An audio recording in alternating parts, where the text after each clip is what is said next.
ആ ഉപ്പനോട് പറഞ്ഞെന്താന്ന് പറയാം, ടീച്ചറെ എനിക്കൊരു ഉറുപ്പ്യ കടല്ല, ഒരു ഉറുപ്പ്യ എനിക്കാരും തരാനില്ല, അക്കോലത്തിലാണ് ഞാൻ ജീവിക്കണത്, എന്നിട്ടും എന്തേ എൻ്റെ കുട്ടി ഇങ്ങനെ ആയിപ്പോയി. എന്താ നമുക്ക് പറയാനുള്ളത്? ഞാൻ ആ ബാപ്പനോട് ഈ വിവരം ഞാൻ അറിഞ്ഞ സമയത്ത് കൗൺസിലിങ്ങിൽ 4ാമത്തെ സിറ്റിങ്ങിൽ ഒരു മോള്, അവൾക്ക് ഒരുപാട് താത്തമാരുണ്ട്, ജ്യേഷ്ഠന്മാരുണ്ട്, പ്രായം ചെന്ന ഉമ്മയും ഉപ്പയുണ്ട്. എല്ലാ ദിവസവും അവളെ കോളേജിലേക്ക് പറഞ്ഞയക്കാൻ വേണ്ടിയിട്ട് ആ ഉപ്പ 120 രൂപ വേണം അവളെ കോളേജിലേക്ക് പറഞ്ഞയക്കാനും തിരിച്ചു വരാനും. MBBS പഠിച്ചുകൊണ്ടിരിക്കുന്ന, വീടിൻ്റെ തൊട്ടടുത്ത് തന്നെയുള്ള സ്ഥാപനം ഉള്ളത് കൊണ്ട് ഡെയിലി പോയി വരുന്ന ഒരു മോളാണ്. 120 രൂപക്ക് പകരം 110 രൂപയോ 115 രൂപയോ മാത്രം കയ്യിലെത്തുമ്പോൾ ആ ഉപ്പക്ക് അത് ഇങ്ങനെ അവളുടെ കയ്യിലേക്ക് വെച്ചു കൊടുക്കുമ്പോൾ വിറക്കും. മക്കളെ, എൻ്റെ കുട്ടി എങ്ങനെയാ പോയി പോരുക, 5 ഉറുപ്പ്യൻ്റെ കുറവുണ്ടല്ലോ മോളെ എന്ന് പറഞ്ഞിട്ട് അത് തികക്കാൻ വേണ്ടി ഉപ്പ പലയിടങ്ങളിലേക്കും ഇങ്ങനെ ഇറങ്ങി നടക്കാൻ തുടങ്ങും. ഉപ്പയുടെ പെൻഷൻ പൈസ തീർന്നാൽ പിന്നെ പലരോടും ചോദിച്ചിട്ടാണ് ദിവസവും അവളെ കോളേജിലേക്ക് പറഞ്ഞയക്കുന്നത്. അവളുടെ പഠനയാത്രക്കിടയിൽ എവിടെ നിന്നോ പരിചയപ്പെട്ട ഒരുവനുമായിട്ട് അവൾ ഇഷ്ടപ്പെടുകയും ആ ഇഷ്ടത്തിൻ്റെ ഭാഗമായിട്ട് ആരാരും കാണാതെ ഒരുപാട് യാത്രകൾ അവർ ചെയ്തു. കുറേ അടുത്തു, ശാരീരികമായി അടുത്തു, മാനസികമായി അടുത്തു. പഠിച്ചുകൊണ്ടിരിക്കുന്നത് MBBS അത്തരത്തിലുള്ള ഒരു അവബോധം അവൾക്കുണ്ടായില്ല. ഉമ്മയോട് എന്ത് പറഞ്ഞാലും പഠിച്ചവനോട് പറഞ്ഞോളിട്ടോ മക്കളെ എന്ന് പറയുന്ന അത്രമേൽ നിഷ്കളങ്കയായ, റബ്ബിനെ ഓർത്തുകൊണ്ട് മാത്രം ജീവിക്കുന്ന ഒരു ഉമ്മച്ചി. ആ ഉമ്മച്ചിയുടെ മോളാണ് ഈ പോയത്. 1ാമത്തെ സിറ്റിങ്ങിന് വേണ്ടി കൊണ്ടുവന്നപ്പോൾ മുതൽ അവൾ പറയാൻ തുടങ്ങുന്നത്, അവൾ വാദിക്കാൻ തുടങ്ങുന്നത് ഇൻഡിവിജ്വലിസത്തെക്കുറിച്ചായിരുന്നു, വ്യക്തികൾക്കുള്ള സ്വാതന്ത്ര്യത്തെക്കുറിച്ചായിരുന്നു. കാക്കമാരും താത്തമാരും കരഞ്ഞു പറഞ്ഞു, മോളെ ഈ ബന്ധം നമുക്ക് ചേർന്നതല്ല, മുന്നോട്ട് കൊണ്ടുപോകാൻ കഴിയില്ല. എത്ര പറഞ്ഞിട്ടും കുട്ടി വഴങ്ങിയില്ല. 2ാമത്തെ സിറ്റിങ്ങിൽ 1.5 മണിക്കൂർ അവൾ അവിടെ കിടന്ന് കരഞ്ഞു, അള്ളിപ്പിടിച്ചു കരഞ്ഞു, ഞാനിവിടെ നിന്ന് പോവില്ല ഇതിനൊരു തീരുമാനമാവാതെ എന്ന്. 3ാമത്തെ സിറ്റിങ്ങിൽ അവൻ്റെ ഉമ്മ വരുന്നുണ്ട്, അവൻ വരുന്നുണ്ട്, അവൻ്റെ ബന്ധപ്പെട്ടവർ വരുന്നുണ്ട്, അവളുടെ കൂടെയുള്ളവരെല്ലാം ഉണ്ട്. അവൻ പറഞ്ഞു, മോളെ നിന്നെ ഇട്ടേച്ച് പോകാൻ തോന്നാഞ്ഞിട്ടല്ല, പക്ഷേ ഇതറിഞ്ഞ അന്ന് മുതൽ എൻ്റെ ഉമ്മച്ചി ഒരു തുള്ളി വെള്ളം കുടിച്ചിട്ടില്ല, ഭക്ഷണം കഴിച്ചിട്ടില്ല, ഉമ്മയുടെ പ്രഷർ ലോ ആയി മാറിയിട്ടുണ്ട്. അവൻ്റെ ഉമ്മയെ ഇങ്ങനെ ചേർത്ത് പിടിച്ചിട്ട് പറഞ്ഞു, എനിക്കെൻ്റെ ഉമ്മ കഴിഞ്ഞിട്ടേ ഉള്ളൂ, എനിക്കെൻ്റെ ഉപ്പ കഴിഞ്ഞിട്ടേ ഉള്ളൂ നീ എന്ന്.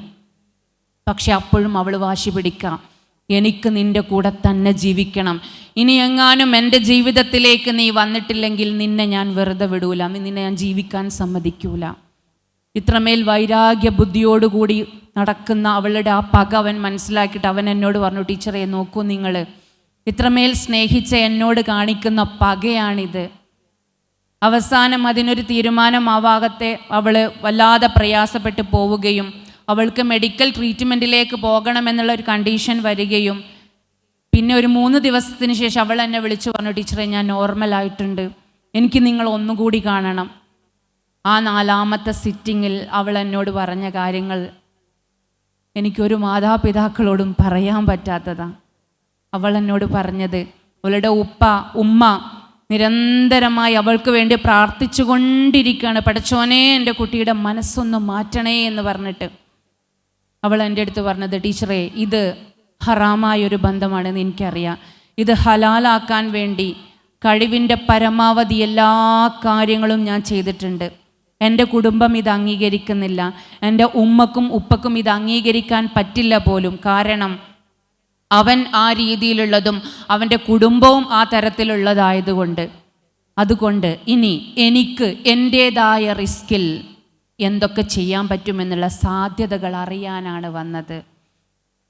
ഇവൾ നോർമലായിട്ടുണ്ട് എന്നോട് പറഞ്ഞപ്പോൾ അൽഹംദുലില്ലാ എന്ന് പറഞ്ഞിട്ടായിരുന്നു ഞാൻ ആ സെൻറ്ററിലേക്ക് പോയിട്ടുണ്ടായത് ഇവളോട് സംസാരിക്കാൻ. പക്ഷെ അവൾ പറഞ്ഞത്, എനിക്ക് എൻ്റെ റിസ്കിൽ എന്തൊക്കെ ചെയ്യാൻ പറ്റും എന്നുള്ളതാണ്.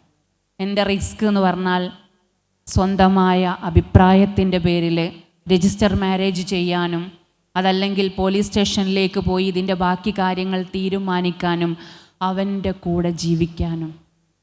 നിങ്ങളൊന്ന് ആലോചിച്ച് നോക്കണം, ഒരു മാസമായിട്ട് ഭക്ഷണവും വെള്ളവും ഇല്ലാതെ അവളുടെ വീട്ടുകാരിങ്ങനെ ഇതിനു വേണ്ടിയിട്ട് അലഞ്ഞുകൊണ്ടിരിക്കുമ്പോൾ ഇവളുടെ മാനസികാവസ്ഥയും ഇവളുടെ ചിന്തയും പോകുന്നത് അവളുടേതായിട്ടുള്ള ഇഷ്ടത്തിലൂടെ മാത്രമാണ്.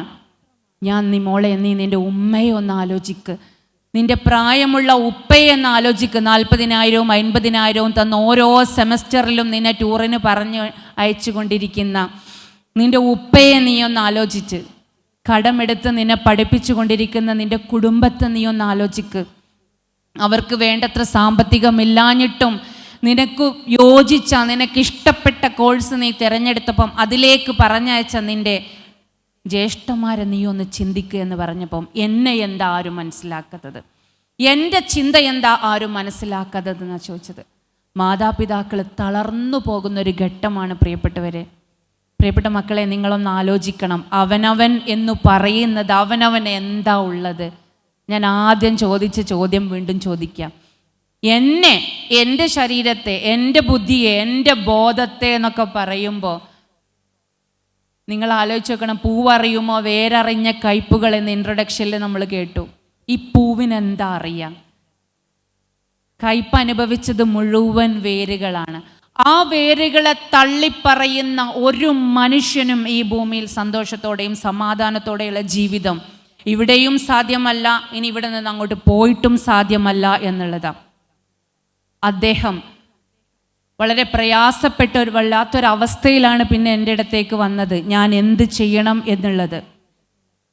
പ്രിയപ്പെട്ട മക്കളെ, നിങ്ങൾ നിങ്ങളുടെ ഇഷ്ടത്തിന് പായുന്ന സമയത്ത് ഇത്രത്തോളം ബോധവും ചുറുചുറുക്കും ആത്മവിശ്വാസവും ധൈര്യവും സംതൃപ്തി നിറഞ്ഞ എല്ലാ അവസ്ഥയും തന്ന നിങ്ങളുടെ മാതാപിതാക്കളെ ഓർക്കാതിരിക്കരുത്.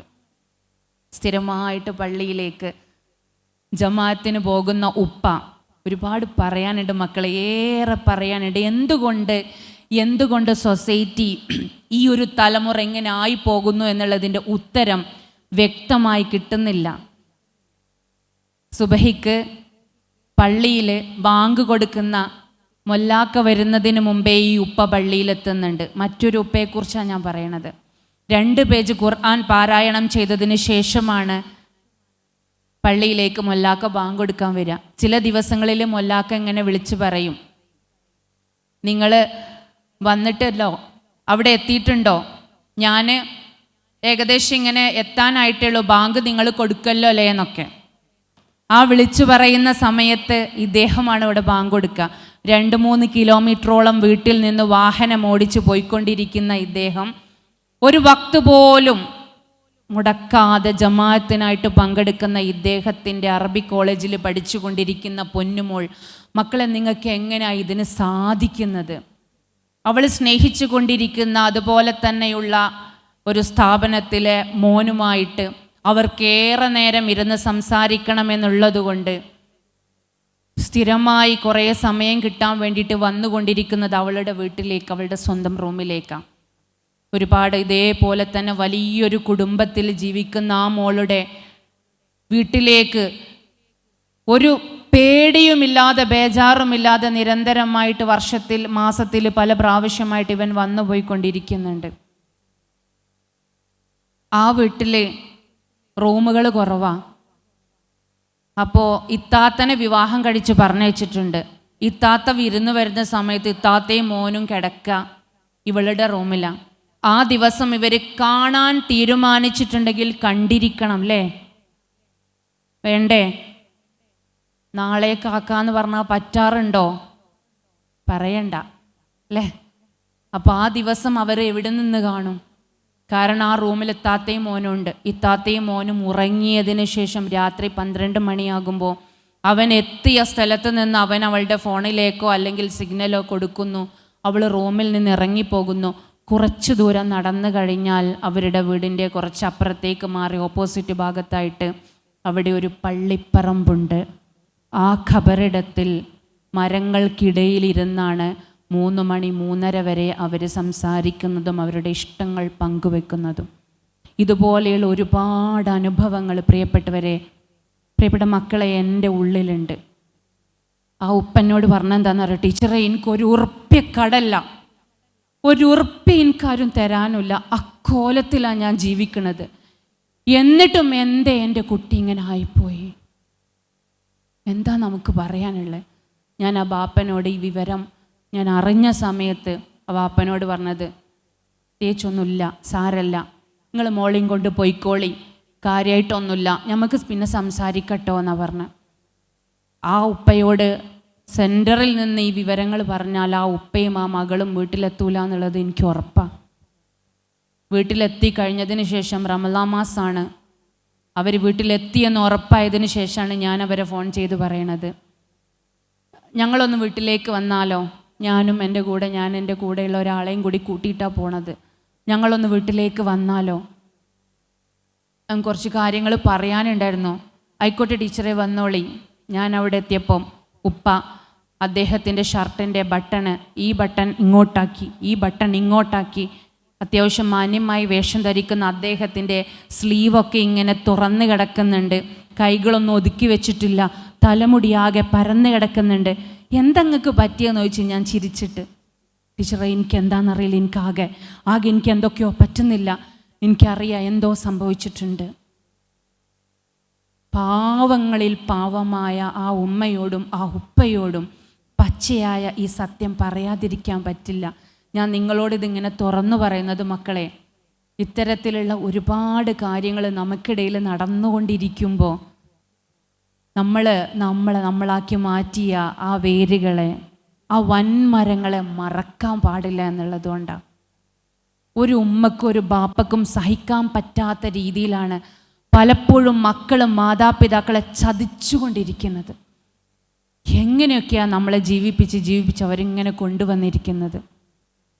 എന്നിട്ട് ഈ ലോകത്തിൻ്റെ എല്ലാ തരത്തിലുള്ള ചതികളിലും പെട്ട് അവസാനം ഇനി എനിക്കൊരു ജീവിതമില്ല എന്ന് പറഞ്ഞ് നിലത്ത് കിടന്നുരുളുന്ന അവസ്ഥയിൽ മക്കൾ മാറുകയാണ്. പറ്റിച്ചിട്ട് പോയതും ചതിച്ചിട്ട് പോയതൊക്കെ പിന്നെയാണ് മനസ്സിലാക്കാൻ പറ്റുന്നത്.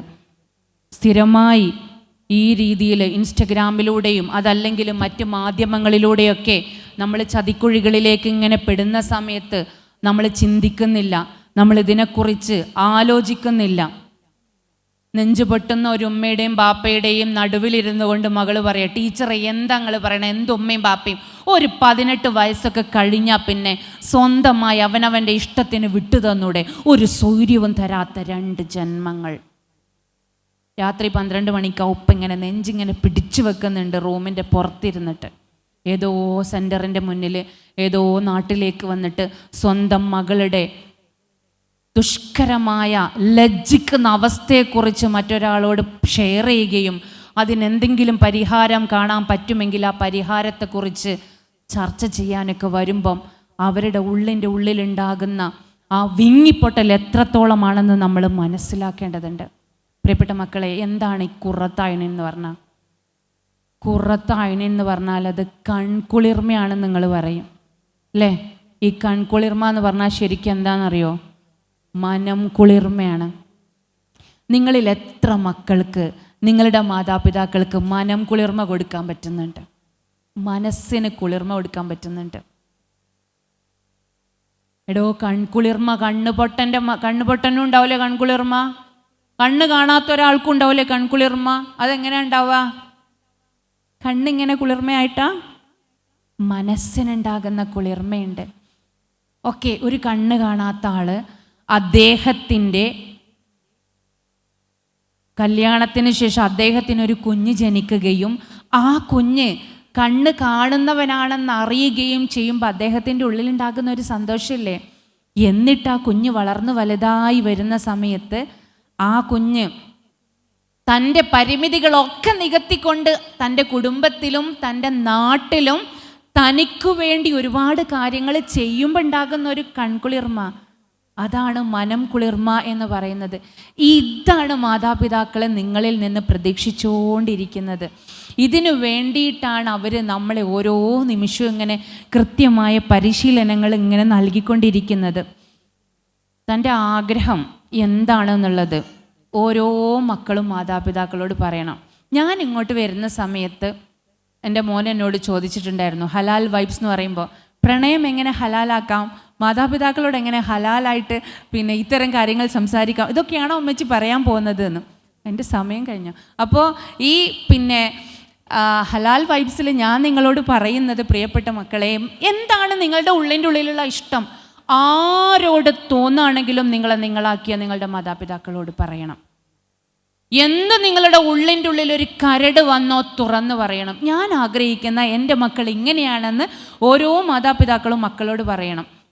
അതുപോലെ തന്നെ മാതാപിതാക്കളോട് മക്കൾ തിരിച്ചും, ഉപ്പ എനിക്ക് ഇങ്ങനെയുണ്ട്, ഇങ്ങനെ തോന്നിയിട്ടുണ്ട്, ഇത്തരത്തിൽ പറയണം. പിന്നെ ഈ പ്രണയം എന്ന് പറയുമ്പം അതൊരു യാഥാർത്ഥ്യബോധമില്ലായ്മയല്ലേ? എടോ, എത്രയോ ആൾക്കാർ ഇനി ഇങ്ങനെ കിടപ്പുണ്ടാകുമ്പം ഈ ഒരൊറ്റ ആളിൽ മാത്രം ഫോക്കസ് ചെയ്തുകൊണ്ട് നമ്മൾ നമ്മുടെ ലൈഫിനെ ഇങ്ങനെ ചുരുക്കല്ലേ ചെയ്യുന്നത്? അല്ലേ? ഇതിനേക്കാൾ മികച്ച, ഇതിനേക്കാൾ സഹിഷ്ണുതയുള്ള, ഇതിനേക്കാൾ വളരെ നന്നായിട്ടുള്ള, ഇതിനേക്കാൾ ഇൻട്രസ്റ്റിംഗ് ആയ, ഇതിനേക്കാൾ കെയറിങ് തരുന്ന, ഇതിനേക്കാൾ നിങ്ങളെ സ്നേഹിക്കാൻ പറ്റുന്ന എത്ര ആൾക്കാർ പുറത്തുണ്ടാവും? കാപട്യമുള്ള ലൈഫല്ലേ നമ്മൾ കണ്ടുകൊണ്ടിരിക്കുന്ന? ജീവിതം മാത്രമല്ലല്ലോ, ഇതിൻ്റെ അപ്പുറത്തേക്ക് ജീവിക്കണ്ടേ? ജീവിതം തുടങ്ങുന്ന സമയത്താണ് നമ്മൾ യഥാർത്ഥം എന്താണെന്നറിയുള്ളൂ. അപ്പോഴേക്ക് നമ്മൾ നമ്മുടെ ഒരു യഥാർത്ഥ ജീവിതമെന്ന് പറയുന്ന വിവാഹത്തിലേക്ക് പ്രവേശിക്കുമ്പോഴേക്കും നമ്മളാകെ നമ്മുടെ സ്വർഗവും നരകവും നമ്മൾ തന്നെ തീരുമാനിച്ചു എന്ന് പറയുന്നത് പോലെ നരകതുല്യമായ ജീവിതത്തിലേക്കായിരിക്കും നമ്മൾ എത്തിയിട്ടുണ്ടാവും. ഒരു പക്ഷേ ഒരു പെൺകുട്ടിക്ക്, ഇത് പറയാതെ ഞാൻ ഇറങ്ങില്ല, ഒരു പെൺകുട്ടിക്ക് ഒരിക്കലും സ്വന്തം ജീവിതം പ്ലാൻ ചെയ്യാൻ കഴിയൂല. ഒരാണിനും അതുപോലെ തന്നെ അവൻ്റെ സ്വന്തം ജീവിതം പ്ലാൻ ചെയ്യാൻ അവനും കഴിയില്ല. ഇതൊരു മീസാക്കൻ ഹലീല എന്നൊക്കെ പറയുന്ന പോലെ അത്രത്തോളം, മീസാക്കൻ ഹലീല നിങ്ങൾക്കറിയാം, അത് അത്രത്തോളം കെട്ടുറപ്പുള്ള ബന്ധമാണ്. അത് ഉഭയകക്ഷി സമ്മതത്തോടു കൂടി അറിഞ്ഞും ആലോചിച്ചും ചിന്തിച്ചും മാത്രം പ്രവർത്തിക്കേണ്ടതാണ്. മറ്റൊന്നും തിരയേണ്ടെന്ന് നബി സല്ലല്ലാഹു അലൈഹി വസല്ലം പറഞ്ഞിട്ടുണ്ട്. പക്ഷേ കൾച്ചർ, മറ്റൊന്നും നിങ്ങൾ കൂടുതൽ തിരയേണ്ട, പക്ഷെ കൾച്ചർ നോക്കണം. കൾച്ചർ ഉണ്ടായാൽ മറ്റെന്തുണ്ടാക്കുക പ്രിയപ്പെട്ടവർ? എവിടെയോ താറടിച്ച് കിടക്കുന്ന, കഞ്ചാവടിച്ച് കിടക്കുന്ന ഏതോ ഒരുത്തൻ്റെ കെയറിങ്ങും ആഗ്രഹിച്ചിങ്ങനെ നടക്കുന്നതിന് പകരം കൾച്ചറുള്ള ആൾക്കാരെ, അത് നമ്മുടെ കുടുംബം നമുക്ക് കാണിച്ചു തരുന്ന സമയത്ത്, അല്ലെങ്കിൽ നമ്മൾക്ക് അങ്ങനെ തോന്നിക്കഴിഞ്ഞാൽ ഉടനെ നമ്മുടെ കുടുംബത്തെ അറിയിച്ച് ആ രീതിയിലാണ് നമ്മുടെ ജീവിതം നമ്മൾ ഡിസൈൻ ചെയ്യേണ്ടത്, നമ്മൾ പ്ലാൻ ചെയ്യേണ്ടത്. ഒരിക്കലും ഒറ്റയ്ക്ക് ജീവിക്കുക എന്നുള്ളത് സാധ്യമല്ല. ഇണകളായിട്ട് തന്നെയാണ് നമ്മൾ ജീവിക്കേണ്ടത്. അത് പരിശുദ്ധ ഖുർആനിലൂടെ പടച്ചോൻ പറയുന്നുണ്ട്. അപ്പോൾ അതുകൊണ്ട് തന്നെ നമ്മുടെ ജീവിതത്തെ നമ്മൾ ആ രീതിയിൽ ഡിസൈൻ ചെയ്യുന്ന സമയത്ത് നമ്മളാക്കി തീർത്ത നമ്മുടെ മാതാപിതാക്കളെ പറ്റിക്കരുത് കേട്ടോ, പറ്റിക്കരുത്. ഞാൻ വീണ്ടും നിങ്ങളോട് പറയാണ്, പറ്റിക്കരുത്.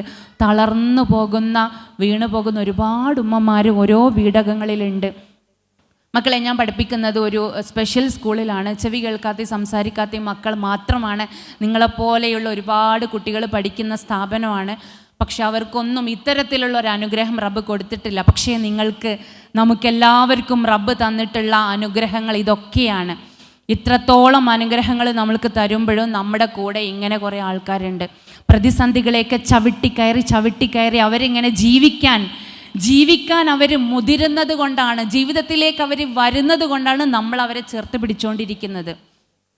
അപ്പോൾ അല്ലാഹ് തന്ന തൗഫീക്ക് നെഞ്ചിലേക്ക് ചേർത്ത് വെച്ചുകൊണ്ട് ഈ ഒരു ജീവിതം തന്നതിന് അള്ളാഹുവിൻ്റെ അടുത്ത് എത്രയോ സുജൂദ് ചെയ്ത് നന്ദി പറഞ്ഞുകൊണ്ട് ഏറ്റവും നല്ല മക്കളായിട്ട്, മനം കുളിർമ നൽകുന്ന മക്കളായിട്ട് ഈ ഭൂമിയിൽ ആരോഗ്യത്തോടു കൂടിയും ആയുസ്സോടുകൂടിയും നന്മയോടുകൂടിയും ഉയർച്ചയോടുകൂടിയും ജീവിക്കണമെങ്കിൽ മാതാപിതാക്കൾക്ക് ഇഷ്ടപ്പെടുന്ന മക്കളായിട്ട് ജീവിച്ചാൽ മാത്രമേ ശരിയാവൂ എന്നുള്ള ബോധ്യത്തോടു കൂടി മുന്നോട്ട് പോകാൻ റബ്ബുൽ ആലമീനായ തമ്പുരാൻ നിങ്ങളെയും നമ്മളെല്ലാവരെയും അനുഗ്രഹിക്കുമാറാകട്ടെ.